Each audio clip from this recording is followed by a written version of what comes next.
սրանք ինչ որ քիմիական բաներ բարունակում են, այսինքն չեմ գույնա դված քիմիական կամ բահաձոները կամ բաները, ինչ որ քիմիական բաներ դված կա։ Արտադրելուց հացը մեր մոտ ամենաառաջի հարցը եղել է, որ ոչ մի տիպի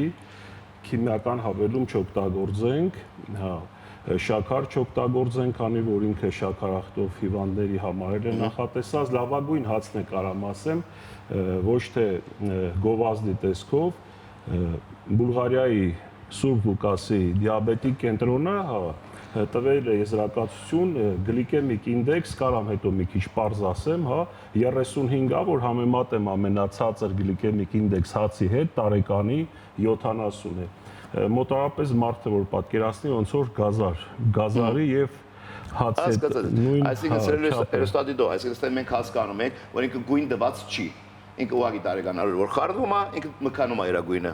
Okay։ Մեկ, երկրորդը քիմիական ոչ մի բան չի բարունակում։ Չէ՞։ Ոչ է գույնա դված